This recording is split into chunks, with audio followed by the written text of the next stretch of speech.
దేవుని ఘనమైన నామమునకు మహిమ కలుగును గాక. వీక్షిస్తున్న మీ అందరికీ మన ప్రభువైన యేసుక్రీస్తు నామములో శుభాభివందనాలు తెలియజేస్తున్నాం. ఈరోజు మన దేవుని వాగ్దానం సంఖ్యాకాండము 6వ అధ్యాయము 25వ వచనం. యెహోవా నీకు తన సన్నిధిని ప్రకాశింపచేసి నిన్ను కరుణించును. ప్రియమైనటువంటి దేవుని బిడ్డలారా, దేవుడు కరుణా సంపన్నుడు, క్షమించుటకు సిద్ధ మనసు కలిగిన వాడు. ఆయన మనల్ని కరుణించాలంటే మొదట ఆయన యొక్క మహిమ మనం వీణ ఉదయించాలట. ఎందుకనంటే ఆయన కిరణాలు మన ముఖము పైన ఉదయించినప్పుడు మన రహస్య పాపాలు కనపడుతూ ఉంటాయి. ఆయన ముఖ కాంతిలో మన రహస్య పాపాలు కనపడునని బైబిల్ సెలవిస్తుంది. అందుకే మనకి ఒక సమాధానము, క్షేమము, ఆరోగ్యము, దీవెన, ఆశీర్వాదం మనకు కలగాలంటే ముందు మనం కరుణించబడాలి. కరుణించబడాలంటే మన ముఖకాంతిలో ఆయన ముఖకాంతిలో మన పాపాలను కడుక్కోవాలి.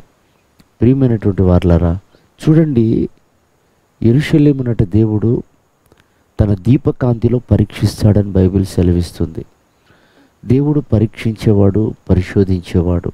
మనము ఆయన వలె లోకంలో ప్రకాశించాలని, ఆయన వలె లోకంలో మనం జీవించాలని ప్రభు యొక్క ఆశ, వాంఛ. కనుక మనం కనికరించబడ్డప్పుడు దేవుడి కార్యాలు మనలో జరుగుతాయి. మనం కనికరించబడ్డప్పుడు దేవుడు మనల్ని వాడుకోవటం ప్రారంభిస్తాడు. మనం కనికరించబడ్డప్పుడు మన హృదయం సంతోషంతో నిండుకుంటుంది.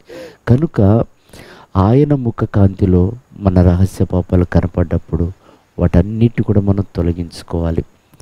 చూడండి, వాక్యము దేవుని ముఖకాంతి. ఆయన వాక్యం మనలోనట కండరాలు, పేగులు, వెముకలు, మూలుగులను పరీక్షిస్తుంది అనుంది. అంటే ఆ వాక్యపు వెలుగులో మనం సరిచేయబడాలి. వాక్యం మనల్ని దిద్దుతుంది, వాక్యం మనల్ని బాగు చేస్తుంది. అందుకే చూడండి, దావీదు అంటాడు, నీ వాక్యము నాకు సేద తీరుస్తుంది అన్నాడు.